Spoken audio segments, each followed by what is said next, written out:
بسم اللہ الرحمن الرحیم۔ السلام علیکم ناظرین، مکہ کے سرسبز و شاداب پہاڑوں کے درمیان شفاف آبشاروں سے مزین ایک حسین وادی طائف کے نام سے معروف تھی۔ یہاں عرب کے دو قبائل آباد تھے، ایک بنو ثقیف اور دوسرا بنو حوازن۔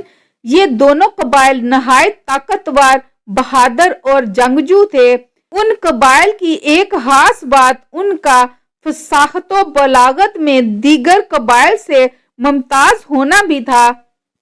یہ لوگ نہ صرف خالص عربی زبان بولتے بلکہ الفاظ کے تلفظ، ادائی اور انداز بیان کی حفاظت بھی کرتے تھے۔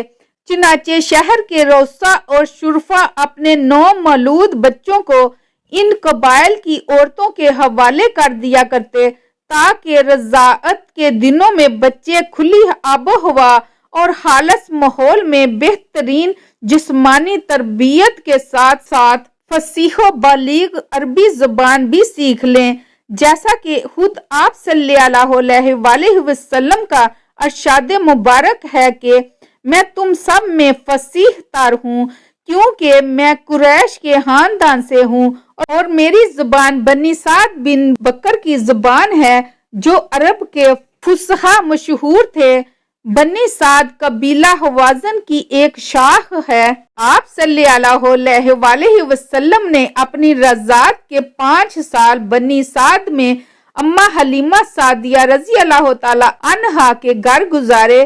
یہاں حضور صلی اللہ علیہ وآلہ وسلم کے 4 بہن بھائی موجود تھے جن کے نام عبداللہ، آنیہ، حذیقہ اور حذافہ تھے۔ شیمہ کے والد کا نام حارث بن عبد العزیٰ اور والدہ کا نام حلیمہ بنت ابی ذؤیب سعدیہ ہے۔ اماں حلیمہ رضی اللہ تعالی عنہ کے صاحبزادے عبداللہ رضی اللہ تعالی عنہ آپ صلی اللہ علیہ وآلہ وسلم سے چند ماہ بڑے تھے۔ رسول اللہ صلی اللہ علیہ وآلہ وسلم کے اپنے تو کوئی بھائی بہن نہیں تھے۔ اماں حلیمہ رضی اللہ تعالی عنہا کے بچے ہی ان کے رضاعی بہن بھائی تھے۔ بچپن کے نہایت قیمتی اور انمول سال آپ صلی اللہ علیہ وآلہ وسلم نے ان بچوں ہی کے ساتھ گزارے۔ حضرت حلیمہ فرماتی ہیں کہ جب میں نے آپ صلی اللہ علیہ وسلم کو دیکھا اور ان کو لے کر اپنے خچر پر سوار ہوئی تو ہمارا خچر اتنا تیز چلا کہ سارے قافلے کو پیچھے چھوڑ دیا، حالانکہ پہلے وہ سب سے پیچھے رہتا تھا۔ ساری عورتیں کہنے لگیں، اے حلیمہ، کیا یہ وہی خچر ہے؟ باخدا اس کا معاملہ عجیب ہے۔ حضرت حلیمہ سعدیہ نبی کریم صلی اللہ علیہ وسلم کو لے کر بستی پہنچی۔ ان دنوں یہ علاقہ خشک اور قحط زدہ تھا۔ شام کو جب ان کی بکریاں چر کر آئیں تو ان کے تھن بھرے ہوئے تھے، حالانکہ پہلے ان سے دودھ بہت کم اور بہت مشکل سے نکلتا تھا، لیکن اس دن سارے برتن بھر گئے۔ سب نے جان لیا کہ یہ سب برکت اس بچے کی وجہ سے ہے۔ باقی لوگوں کی بکریاں بس طور کم دودھ دے رہی تھیں۔ حضرت شیمہ رضی اللہ تعالی عنہا نے اپنی محبت کے تمام پھول اپنے رضاعی بھائی پر نچھاور کر دیے۔ حضرت شیمہ شدید گرمیوں کی ایک دوپہر آپ صلی اللہ علیہ وآلہ وسلم کو باہر لے گئی۔ اماں حلیمہ رضی اللہ تعالی عنہا کو فکر لاحق ہوئی تو وہ انہیں تلاش کرنے باہر نکلی۔ کیا دیکھتی ہیں کہ شیمہ آپ کو گود میں لیے یہ اشعار پڑھ رہی ہیں۔ ترجمہ کچھ یہ ہے، یہ میرے وہ بھائی ہیں جو میری ماں سے پیدا نہیں ہوئے اور یہ میرے والد اور چچا کی نسل سے بھی نہیں ہیں، لیکن میں ان پر اپنے معزز ماموں اور چچا فدا کرتی ہوں۔ اے اللہ، ان کی بہتر پرورش فرما۔ اماں حلیمہ نے فرمایا، اے شیمہ، انہیں اتنی شدید گرمی میں لے کر کہاں آ گئی ہو؟ عرض کیا، اماں جان، انہیں گرمی نہیں لگ رہی کیونکہ دھوپ سے حفاظت کے لیے ان پر ایک بادل سایہ فگن رہتا ہے۔ جب یہ چلتے ہیں تو وہاں بادل بھی چل پڑتا ہے اور جب یہ رک جاتے ہیں تو بادل بھی رک جاتا ہے۔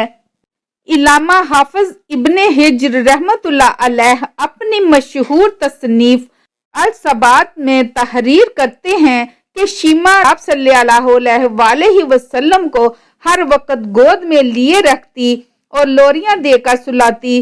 اس لوری کا ترجمہ یوں ہے: اے ہمارے رب، ہمارے لیے حضرت محمد صلی اللہ علیہ وسلم کو باقی رکھنا تاکہ میں انہیں بھرپور جوان ہوتا دیکھ سکوں، پھر میں انہیں سردار کے روپ میں دیکھوں، اور اے اللہ، ان کے دشمنوں اور حاسدوں کو ذلیل و رسوا کرنا اور انہیں دائمی عزت عطا فرمانا۔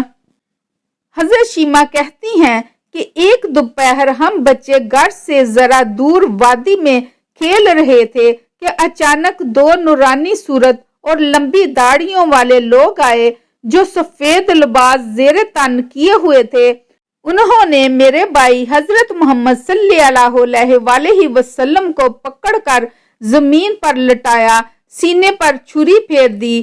یہ ہولناک منظر دیکھ کر ہم سب بچے چیختے چلاتے گھر کی طرف بھاگے اور اماں ابا کو بتایا کہ کسی نے بھائی کو نعوذ باللہ قتل کر دیا ہے۔ وہ دوڑتے ہوئے اس جگہ پہنچے تو دیکھا کہ آپ بیٹھے ہوئے ہیں، لیکن چہرہ مبارک کا رنگ اڑا ہوا ہے۔ اسی طرح ایک دن دو یہودی راہب ہمارے گاؤں آئے اور ہمارے بھائی حضرت محمد صلی اللہ علیہ وسلم کے بارے میں پوچھتے پوچھتے ہمارے گھر تک پہنچ گئے۔ انہوں نے بھائی کو دیکھا تو بولے، کیا یہ بچہ یتیم ہے؟ اماں حلیمہ کو ان کے اس طرح پوچھنے پر کچھ شک سا گزرا، بولی، نہیں، میں اس بچے کی ماں اور یہ ساتھ میں ان کے والد حارث ہیں۔ یہودیوں نے کہا، اگر یہ بچہ یتیم ہوتا تو ہم اسے قتل کر ڈالتے۔ اس واقعے کے بعد اماں بہت ڈر گئی تھی، چنانچہ وہ حضور صلی اللہ علیہ وسلم کو واپس ان کی والدہ کے پاس چھوڑ آئیں۔